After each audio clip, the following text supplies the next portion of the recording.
मैं हूं Rahul Saif, legal channel में आपका स्वागत करता हूं। देखिए, पति पत्नी में अक्सर झगड़े होते हैं और उन काफी झगड़ों की वजह से ये एक वानगी होती है कि कॉल रिकॉर्डिंग कर ली जाती है डर के कारण। कई बार डर जाते हैं ना पति, वो सोचते हैं पत्नी ने एक भारी भरकम स्टेटमेंट लिया, तेरे खिलाफ केस करूंगी, तो उसके दिए हुए गलत स्टेटमेंट्स को वो वॉइस रिकॉर्ड कर लेते हैं। जब वो वॉइस रिकॉर्ड कर लेता है तो ऐसी सूरत में क्या होता है, क्या ये जायज है?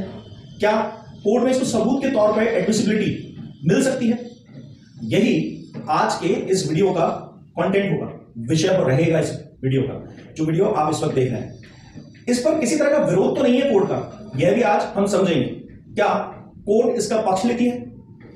याद रखिए, पतियों को मैट्रिमोनियल जो डिस्प्यूट्स हैं उसके अंदर ऑडियो वीडियो रिकॉर्डिंग लगाने का हक है या नहीं, ये फायदा नुकसान आज इस वीडियो से आपको समझने को मिलेगा।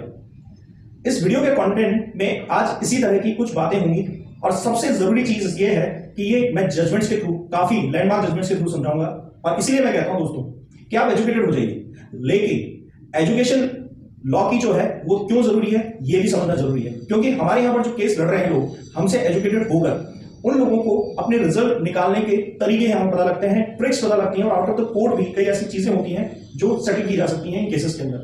तो अगर लड़का थोड़ा सा भी एजुकेटेड हो जाता है और लॉ की नॉलेज ले लेता है तो हमारे इन कोर्सेज से उनको ज्यादा फायदा होता है। इसमें मैं आपको बता देता हूं, जिन लोगों ने हमारे कोर्सेज अभी तक ज्वाइन किए हैं और अभी फिलहाल ज्वाइन किए, वो बहुत कॉन्फिडेंट है और अपने केसेस के अंदर ज्यादा रिजल्ट निकालने की कोशिश कर रहे हैं। सबसे जरूरी चीज है, डर तो खत्म हो गया।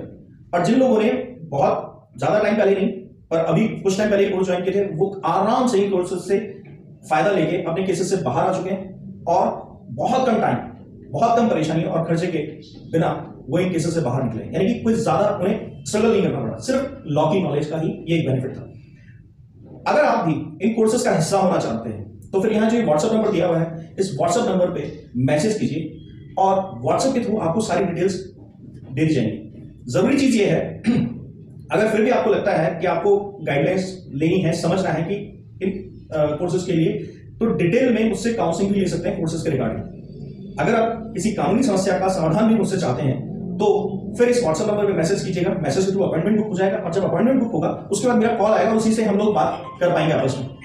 तो आपको एक फोन कॉल के द्वारा ही ये सारी डिटेल्स मिल जाएंगी।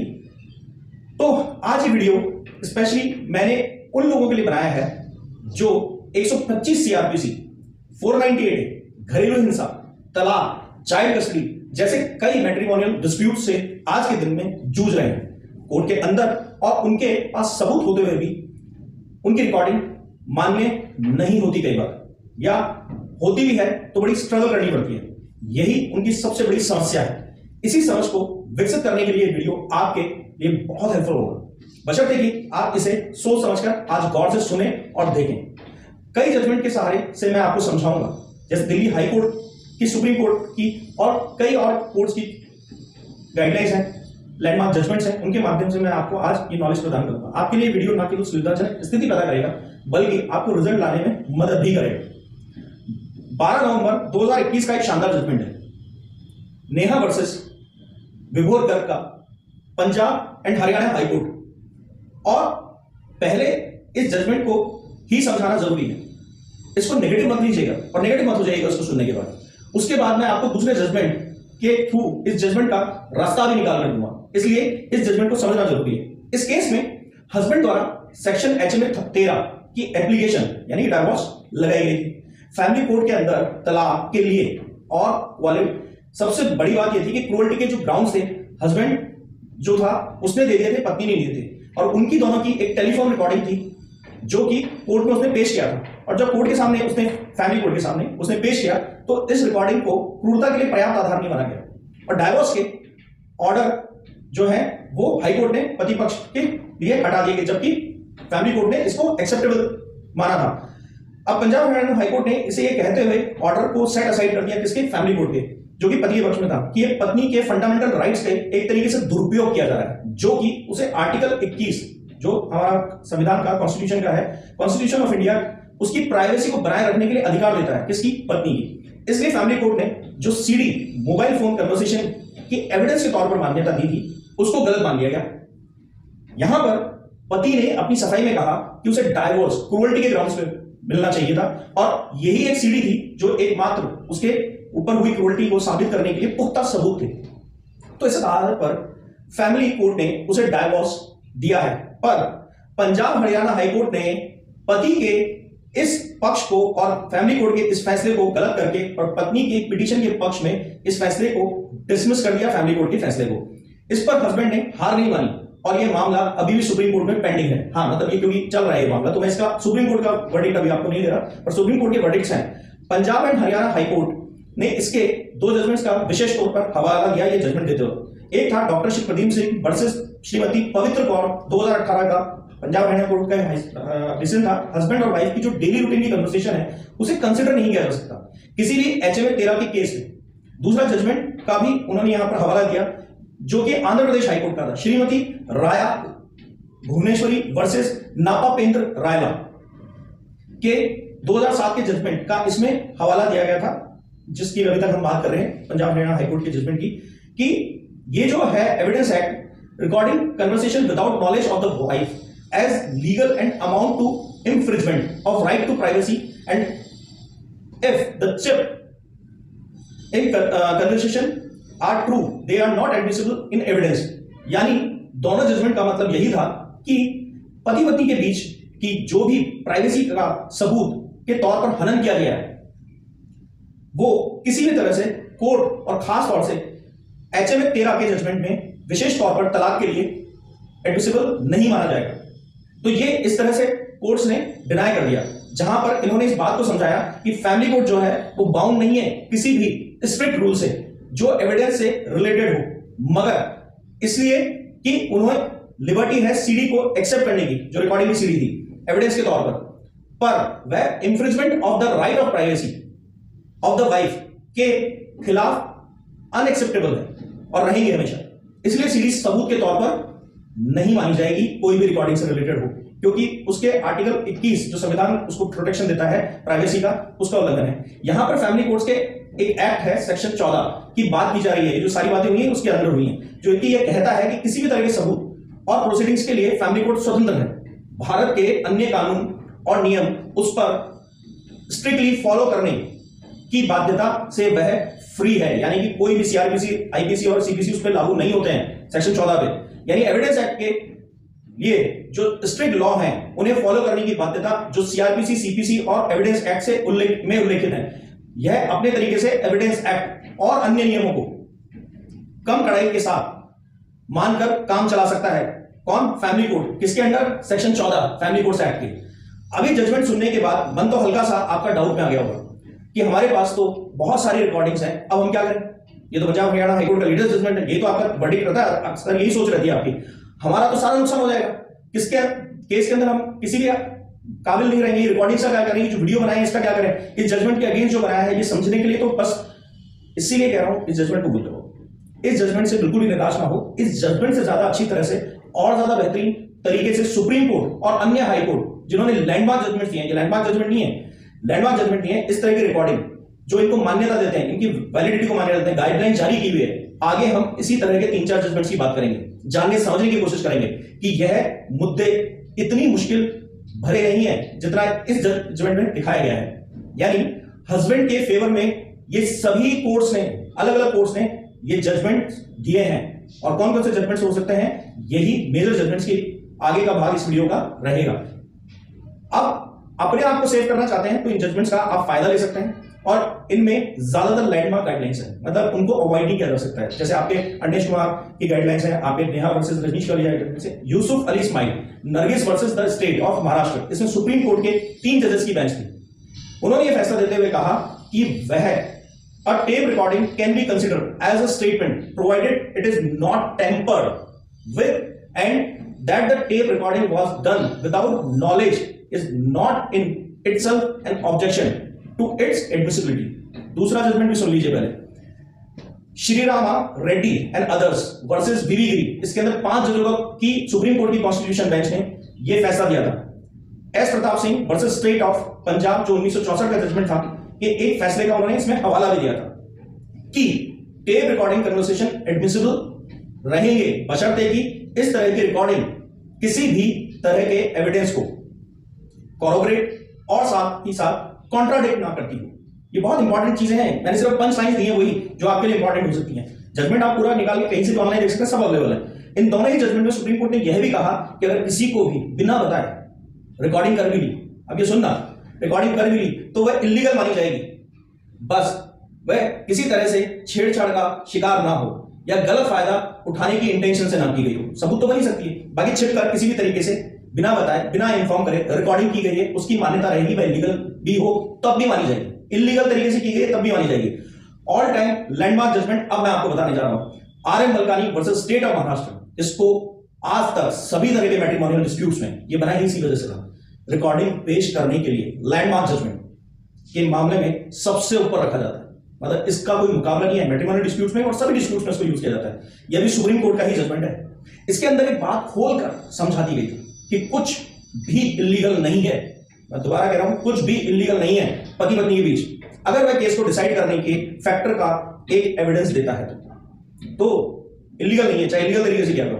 Conversation that is tape recorded by an external device, ये वर्डिक्ट है सुप्रीम कोर्ट का, सुन लीजिए पहले, विदाउट टेम्परिंग और interrupting telephone lines is admissible in evidence. In this case, the Supreme Court has spelled out the conditions for the admissibility of tape recording, namely a regular voice identification. ये A point था, B point ये रहा, और C point ये है proof of accuracy. Further, it has been held that evidence, even if procured illegally, is also admissible. यानी last line को समझ के चलिएगा कि सुप्रीम कोर्ट ने यहां कहा कि अगर वो इलीगल भी है तो भी एडमिसिबल होगा, इलीगल तरीके से अगर उसको रिकॉर्ड किया गया तो। डिवाइस से अगर कोई रिकॉर्डिंग आप कुछ भी कर रहे हैं ना, वह किसी तरह से टेम्पर्ड, यानी वो टेम्पर्ड नहीं होनी चाहिए, छेड़छाड़ वाली बात हो रही है यहां पे, और ना ही वो किसी तरह से टेलीफोन लाइन में कोई डिस्टर्बेंस क्रिएट किया गया हो तो उसके बीच में अवरोध पैदा किया गया हो, ये नहीं होना चाहिए। अब तीनों कंडीशन क्या होती है हिंदी में भी थोड़ा समझ लीजिए। सुप्रीम कोर्ट द्वारा पहली बात की गई रेलेवेंसी की, इसमें जो तीनों पॉइंट एबीसी करके समझाते हैं वो रेलेवेंसी ये है, यानी कि उसकी विश्वसनीयता होनी चाहिए। दूसरी वॉइस आइडेंटिफिकेशन वाली बात कही, जिसमें आवाज की प्रामाणिकता सिद्ध होती है, वो फॉरेंसिक जांच के थ्रू हो जाती है, प्राइवेट फॉरेंसिक जांच वाली लैब भी कर देती है। तीसरा प्रूफ ऑफ एक्यूरेसी होना चाहिए, कितने सही तरीके से एक्यूरेट है, यानी कि उसकी प्रामाणिकता के साथ साथ वो कोर्ट को कितने एक्यूरेट तरीके से एविडेंस के तौर पर उसको सपोर्ट कर सकती है। यानी बात ऐसा नहीं होगा कहीं कुछ और जा रही है रिकॉर्डिंग के अंदर और आप करें साहब ये तो उसका सबूत बन रहा है, ऐसा नहीं हो सकता। तो जरूरी यह है कि चाहे रिकॉर्डिंग कैसी भी की गई हो, इस बात से कोई फर्क नहीं पड़ता है, इसमें सब कुछ मालूम हो जाएगा। अगर आपने छिपकर भी किसी डिवाइस से रिकॉर्डिंग की है, ऐप से भी रिकॉर्डिंग की है, हिडन ऐप्स नहीं आते जो आप इंस्टॉल कर देते हैं, या फिर आपने हिडन स्पाई कैमरा लगा दिया, या फिर आपने किसी तरह से और फिर किसी को बताया भी नहीं और डायरेक्ट आप फोन में कॉल रिकॉर्डिंग करना शुरू कर दिया, या आपने किसी का वीडियो बनाना शुरू कर दिया फोन के थ्रू, तो इन्फॉर्म करने की जरूरत नहीं है। समझिए, ये मैंने एक बार पहले भी इस पे एक वीडियो बनाया था, बहुत क्रिटिसिज्म आया था मेरे कमेंट्स में, तो मैं वो बता दूं कि इसके अंदर कोर्ट ने इंटेंशन देखी कि आप अपराध को एक्सपोज करना चाहते हैं। इसका कोई तोड़ अभी तक इस वाले जजमेंट का, सुप्रीम कोर्ट के इस लैंडमार्क जजमेंट का कोई तोड़ नहीं आया किसी भी जजमेंट में, यहां तक कि पंजाब हरियाणा हाई कोर्ट वाला भी साइड में। अब 3 जजों की एक बेंच ने Jayaluddin Burhanuddin Bukhari versus Brijmohan Ramdas Mehra and others के केस में कहा कि रिकॉर्डिंग जो है उसकी स्पीच डॉक्यूमेंट मानी जाएंगे। सेक्शन 3 ऑफ एविडेंस एक्ट के तहत चाहे इसमें फोटोग्राफी हो और किसी भी तरह के प्रमाण, सिर्फ इतना सा माना गया कि आरएम मलकानी वाला जो जजमेंट है सुप्रीम कोर्ट का, वो उसके तीनों टेस्ट को अगर ये पास करता है, जो मैंने रेलेवेंसी, एक्यूरेसी और इसकी बात की थी, ठीक है, तो जो मैं अभी आपको पहले बता ही रहा था, उसके टेस्ट पास करता है तो ये माना जाएगा। इसी तरह से Preeti Jain versus Kunal Jain and another के केस में भी राजस्थान हाईकोर्ट के एक लैंडमार्क जजमेंट है, जिसमें सिंगल बेंच थी जज की, राजस्थान हाईकोर्ट की, उन्होंने भी ये कहा कि हस्बैंड वाइफ की जो कन्वर्सेशन है वह सेक्शन 122 एविडेंस एक्ट के अनुसार प्रिविलेज है, कि उसे कहीं भी डिस्क्लोज नहीं किया जा सकता दोनों के बीच की बातचीत को। ये एविडेंस एक्ट का 122 सेक्शन कहता है, जो भी बातचीत उनके बीच हुई है। मगर फैमिली कोर्ट्स एक्ट 1984 के सेक्शन 14 के कारण यह प्रभावी नहीं रह पाता है, क्योंकि सेक्शन 14 बहुत वृहद स्तर पर सभी रूल्स और लॉ पर हावी रहता है। इसलिए कई वकील बहुत बकवास करते हैं, उनके लिए भी ये जवाब है। फैमिली कोर्ट के अंदर यानी कि सीआरपीसी, सीपीसी, एविडेंस एक्ट के मामले में इस सेक्शन के वजह से ये सब बहुत फ्लेक्सिबल हो जाते हैं, मतलब इनके सारे रूल्स फॉलो करने की जरूरत नहीं है, क्योंकि फैमिली मैटर्स सुलझाने के लिए होते हैं, केस लड़ने के लिए नहीं होते हैं। और ये कुछ छदम जो लीगल एडवाइजर्स है ना, चोला पहनकर आप लोगों को मिसगाइड करते हैं, ऐसा नहीं होगा, वैसा नहीं होगा, ऐसा ही होगा। Section 14 family courts act immense power की बात करता है। सागरिका देवाता वर्सेस सत्य देवाता, और अन्य के उड़ीसा हाईकोर्ट के जजमेंट में भी यह कहा गया है कि एविडेंस एक्ट की रिलेवेंसी और एडमिसिबिलिटी, जो एक्यूरेसी की बात करते हैं, कि रूल से फैमिली कोर्ट लगभग फ्री से रहते हैं। समझ रहे हैं? क्योंकि सेक्शन 14 की इमेंस पावर इन्हें रिस्ट्रिक्टेड नहीं करती। यानी breach of privacy, IT act, ये सब बकवास है, ये सिर्फ वकीलों के बनाए हुए शकूफ हैं जिनको आपको इन केसेस में फंसा कर रखना है।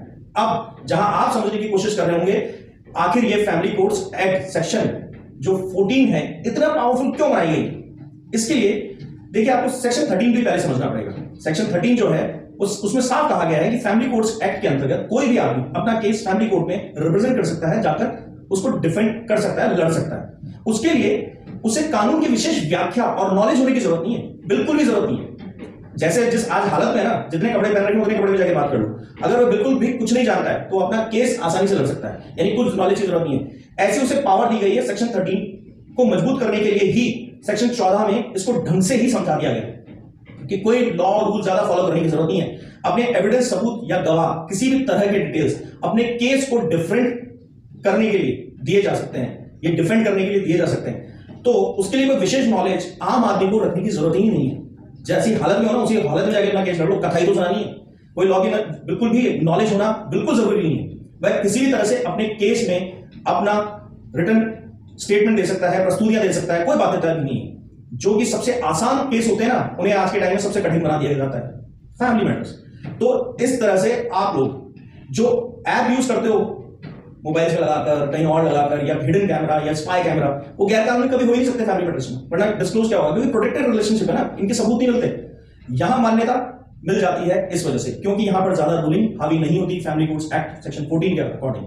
सिर्फ मामलों को सुलझाने के लिए ये केसेस के लिए एक्ट अलग से बनाए हैं। जैसा कि आप लोग इन्हें बहुत बड़ा समझ कर करते हैं, उस तरह के नेचर के केसेस नहीं होते हैं, सिविल से भी नीचे होते हैं और सीधा सीधा कोर्ट को इसको सीधे ट्रैक पे चलाना होता है। वो अलग बात है, प्रैक्टिस में कई वकीलों ने इन्हें क्रिमिनल कोर्ट जैसा मान लिया। आपको तो समझ में आ रहा ही होगा कि आप लोगों के साथ ये सब कुछ हो रहा है। अब तो आप संभल कर इसे यूज करके चल सकते हैं। देखिए दोस्तों, मैंने ये वीडियो ना बहुत रिसर्च के साथ बनाया है। मेरा इंटेंशन ये नहीं है इस पर कितने लाइक्स आएंगे, कितने व्यूज आएंगे, कितने लोग इस पर क्या रिएक्ट करेंगे। जरूरी ये है कि आपका फायदा होना चाहिए, क्योंकि बहुत मिसगाइड किया जा रहा है। मेरे पास इतनी कंप्लेंट्स आई हैं, इतने लोगों ने बोला सर हम ये रिकॉर्डिंग्स लेके घूमते हैं, कोई नहीं सुनता, कोर्ट में जजेस भी मना कर देते हैं, वकील भी मना कर देते हैं। तब मैंने इसको इस तरह से डिजाइन किया कि चाहे वीडियो की लेंथ कितनी बड़ी हो जाए, पर आपके पास एक रियल और एकदम कॉन्क्रीट नॉलेज आनी चाहिए, जिससे कि आप कंफर्टेबल होकर अपने केसेस को लड़ सकें। ये चारों पांचों जजमेंट्स मैंने इसलिए कंबाइन करके करे, और बिल्कुल मैं आपसे प्रार्थना करता हूं ये सब ऑनलाइन है, आप ऑनलाइन जाके देख लीजिए। मेरे यहाँ डिस्क्रिप्शन बॉक्स में इस बार ये जजमेंट्स नहीं मिलेंगे, क्योंकि मैं चाहता हूं कि आप थोड़ी सी मेहनत करें, इन ना केवल जजमेंट्स को ढूंढें, इनको पढ़ें भी। फिर भी अगर इसको नहीं मिलता है तो आप हमारे जो व्हाट्सएप नंबर है, इस व्हाट्सएप नंबर में मैसेज डालिएगा।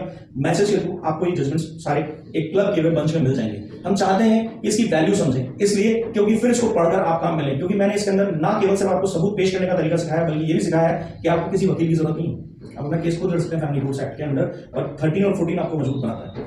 वीडियो अच्छा लगा लाइक करना और बता के जाइए कमेंट सेक्शन के अंदर आज कि क्या कर लेंगे आज आप इस वीडियो को देखने के बाद। जरूरी चीज ये है कि अगर पहली बार आए हैं तो भी, और रेगुलर मेरा वीडियो देखते हैं तब भी, मेरा चैनल जरूर सब्सक्राइब करके जाइएगा। कंटेंट अच्छा लगा कमेंट सेक्शन में बता के जाइएगा। Thank you.